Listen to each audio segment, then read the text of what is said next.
Hello, welcome back. 100 questions about writing in 5 minutes or less. Let's get to it. Question 8. How do you select the names of your characters? As a fantasy writer, I'm always trying to come up with fantasy names. Most of the time, I'm using ones that I've made up just by stringing together certain sounds that I like the sound of. But sometimes, if I want to get a particular feel or theme, then I go online and I look at baby list names for particular countries. All of the countries within my fantasy world have been built with something in the back of my mind. It could be a style, it could be the industries, it could be what they're doing, and all of these things come together to create a particular feel for those people living within that country. And based upon that, I then look up a suitable country. So if I'm thinking the country might be something Slavic, I'll then look up something like that online, look up baby list names, look up names of famous people within the area, sometimes, poets, writers from hundreds of years ago, wherever it might be, and pick apart the names, change things around, change the letters.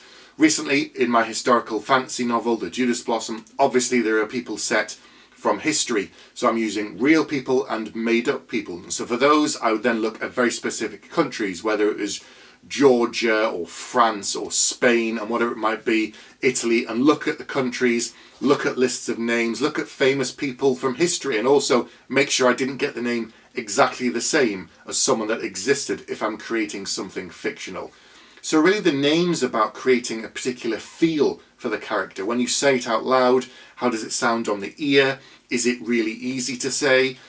With some fantasy names, especially with made-up races, people make them really, really complicated with lots of apostrophes and hyphens and things. And I think the more barriers you put in place for a character's name or for anything in your fantasy book, the more difficult it can be for a reader to be submerged in that world and to enjoy the characters and to enjoy the story. So I never try to make it too complicated unless there's a very specific reason.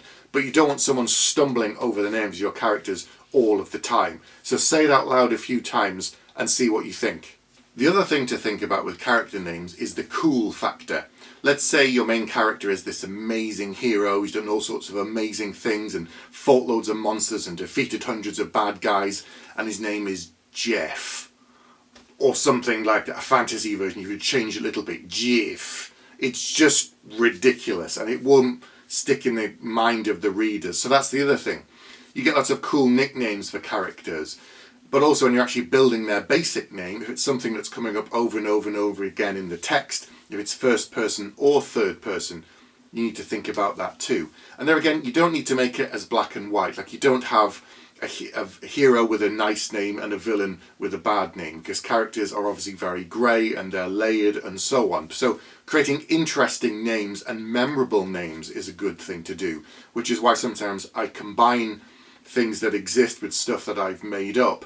You can just take names and change them slightly. I know some fantasy authors will say something like Simon and then they change it and call it Simeon or something like that, put a Y in instead of an O, and you can do that kind of thing if you want to keep it close to our world. But with fantasy, with me, I sometimes, well, all of my books, none of them apart from the one that I've just done, which is historical fantasy, which is set, the 12th century. Therefore, it is in our world and the names are real. But all of my other ones are from made-up fantasy worlds. So I don't want people thinking about Earth and, the countries around here. I want it completely detached. So that's another thing you need to think about. If you are creating a made-up fantasy race and you want something that does sound totally alien and different, you should structure it in that way, something very, very different, but also make it easy to say too. So think about cool factor, think about pronunciation, think about repetition, think about if you have an audiobook, someone's going to have to say this many, many times, and think about the type of character that you're going to create or you have been building in the back of your mind and you haven't got a name for them yet. So think about all of these things when you're building all of your main characters and some of the secondary characters, because they should also feel like fully rounded people as well.